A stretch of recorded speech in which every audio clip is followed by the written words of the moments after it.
Hi guys, what's up, welcome back to my channel. In today's video, you guys, we are making crab rangoons, also known as the best thing you can order from any Chinese restaurant. And if you clicked on this video, I know you love these things just as much as I do, which is why your girl had to show y'all how to make these babies right at home without having to order any takeout, okay? And we are making a homemade sweet and sour sauce to go with our crab rangoons that is so much better than any other sweet and sour sauce you can get with your Chinese takeout.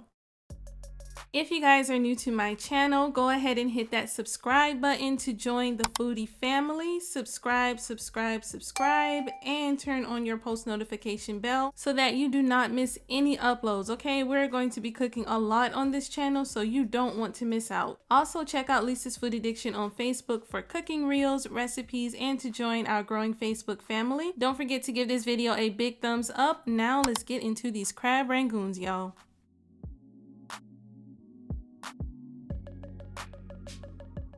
To start off this recipe, guys, the first thing we're going to do is grab us a vidalia onion. Now, normally, y'all, I use yellow onions, but today, baby, since we're making crab rangoons, we're going to use a vidalia onion. They are a lot sweeter, and that taste, honey, is going to pair so well with our other ingredients. So we're going to grab a knife, y'all, and dice this vidalia onion very fine into little bitty small pieces. We do not want no big pieces of onion, okay, y'all? We ain't making onion rings today, baby. That is not what we're trying to do. We're going to run our knife through our onion and get it nice and fine, just like that right there. Once we have those onions diced, grab a pan and some oil, and we're going to lightly cook our onions. We just want to get them translucent, so we're going to cook these over medium heat, and y'all already know we got to season, baby, okay? Add in a pinch of salt and a pinch of sugar just to wake those onions up a bit. We're going to cook these down nice and soft, baby, soft just like me, okay? And once they are translucent and look like this right here, we're going to set them off to the side and move on to our crab meat.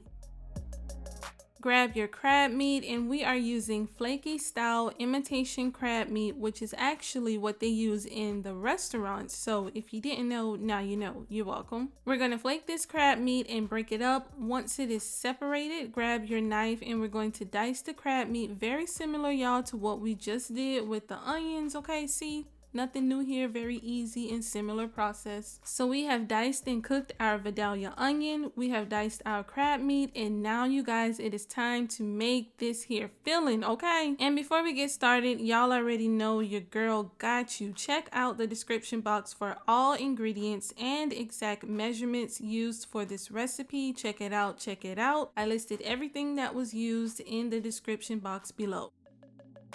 For our filling, y'all, we are going to be using 2 sticks of cream cheese, and I'm just squeezing it in my hand, you know what I'm saying, just to make sure that it is room temperature. Y'all, we need this cream cheese to be room temperature, so you can definitely go ahead and set this out on the counter just to make sure that it is softened when you grab it to go ahead and make that filling. And listen here now, you do not want to take this cream cheese straight out of the fridge, because child, don't say I didn't warn you. You're going to have a time trying to mix up some stiff cream cheese. You know better than that. So make sure your cream cheese is room temperature. To a bowl with the cream cheese, we're going to add in our cooked onion and our diced crab and mix those 3 ingredients together. As you guys can see, this recipe is pretty simple, pretty straightforward, which is why I love making these for my family. We love easy, simple, and good recipes.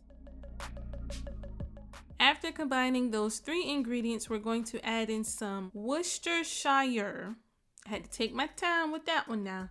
Worcestershire sauce, okay? I mean, who can really say that? Like, for real, for real? Say Worcestershire sauce 5 times. Along with that, we're going to add in some sugar. This part, you guys, is definitely up to you. You know, some people like no sugar at all in their crab rangoons, and some prefer it to be on the sweeter side, okay, like I do. So below in the description box, I have the amount of sugar I use, but this is definitely just a guide. Sweeten your mixture to your taste. So we have added in our sugar, we added in our Worcestershire sauce, and now, you guys, we are going to season. We are going to season this with a little onion and garlic powder, salt and pepper, of course. And as you guys can see, the mixture has loosened up some. So we're going to place this in the fridge for about 30 minutes or so, and then we'll be ready to fill and fold our crab rangoons.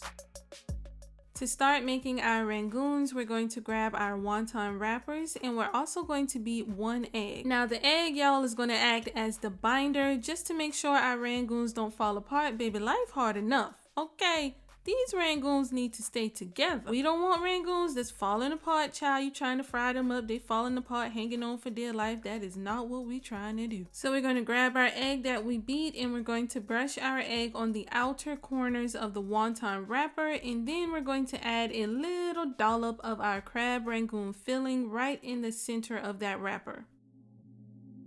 Next, you guys, we're going to fold, honey, the wonton wrapper diagonally, okay? Diagonal folding, y'all. Stay with it. And we're going to close it about 3/4 of the way down. And from there, we're just going to pinch it closed, just like this right here, okay? And boom, baby, just like that. You a rangoon maker, just like that, okay? After y'all make this, baby, ain't nobody gonna play with you. Take out where?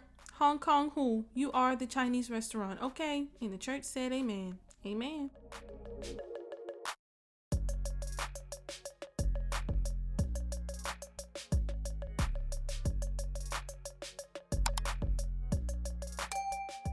And of course, you guys can fold your rangoons into whatever shape floats your boat, honey. This is the shape that I always see the most, so this is what I did. You can do the triangular shape, the little flower shape, you know what I'm saying? Do you, boo-boo? Do you? We're just going to finish all of our crab rangoons, and you guys can definitely play this video back if you need to see in more detail how your girl folded up these rangoons, okay? We did that.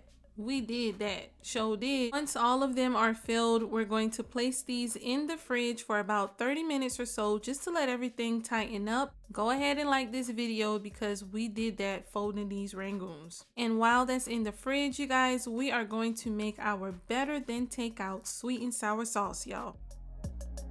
Alright, y'all, let's get into it. To a saucepan, we're going to add some sugar, some water, some ketchup, and some white distilled vinegar. We're going to mix all of those ingredients together, and we're going to place them over medium heat. While our ingredients are coming up to temperature, we're going to grab a small little mixing bowl, just like this one right here. And we're also going to grab our cornstarch along with some water. So what we're going to do, you guys, we're going to make a cornstarch slurry, which is actually used to thicken up a lot of sauces, and in this case, we are going to be thickening up our sweet and sour sauce.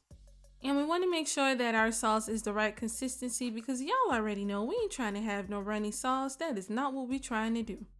So the cornstarch slurry is going to give us the right consistency that's very similar to traditional sweet and sour sauce that you see from a Chinese restaurant.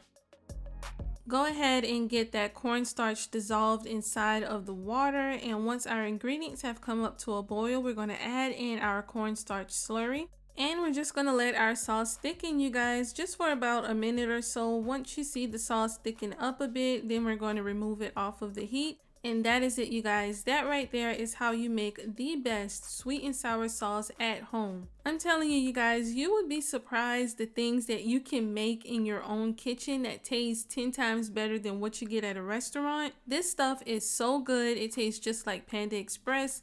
Any traditional sweet and sour sauce that you would get with your Chinese takeout. The sauce is good, y'all. I ain't lying. Go ahead and grab some oil and a pan, and we are going to begin frying up our crab rangoons, you guys. So we're going to bring up our oil to temperature about 350 degrees Fahrenheit, and then we're going to drop these babies right into that hot oil. This should only take about 3 to 5 minutes depending on the temperature of your oil, just for them to fry up and get nice and brown and crispy. Of course, you guys, you can use a deep fryer for this as well. If you do decide to use a pan like I did, you just want to make sure that you keep flipping the rangoons, because if you don't, child, they will burn, and that is not what we're trying to do, okay? So if you use a pan, you definitely just want to be sure to keep an eye on them, and when they're nice and golden brown like this, we're going to take them out and add them to a plate or a bowl lined with paper towel. Grab a plate, y'all, and it's time to get into it, okay? We're going to add all of these rangoons to a plate along with our sweet and sour sauce. Y'all, these rangoons right here are so crispy and golden. That filling inside is so creamy and tastes so much better than any takeout. The sauce, y'all, is next level. It's sweet from the white sugar and tangy from that white vinegar. And of course, the ketchup gave us that red color that we see with typical Chinese sweet and sour sauce. I mean, y'all see it. Finish it with a little green onion, and all I can say at this point, baby, is that we did that. We did that, period. Who gonna top our crab rangoons? Who? Where? Y'all, these rangoons ain't playing. These are giving bomb. These are giving good. These are giving shrimp fried round honey wing vibes. Okay, 10 minute, 10 minute. That's what these are giving, okay? Don't play. Act like you know. I would highly recommend you guys giving this recipe a try. I mean, y'all see it. Y'all see what it is, okay? I hope you guys enjoyed cooking with your girl on today, and I hope you guys give this recipe a try. If you enjoyed this video and you want to join the Lisa's Food Addiction family, it's easy. All you have to do is hit that subscribe button below and turn on your post notification bell for new videos and more content. Don't forget to give Lisa's Food Addiction a like on Facebook, and also give this video a big thumbs up. This recipe was so easy to make and so delicious, you guys. My family tore these crab rangoons up. Like, before I can even say y'all is done, they was gone, period. That's how serious it was. I ain't lying. Leave me a comment down below. I love reading all of your comments. I read all of them, and I will see you foodies in my next video. Bye y'all.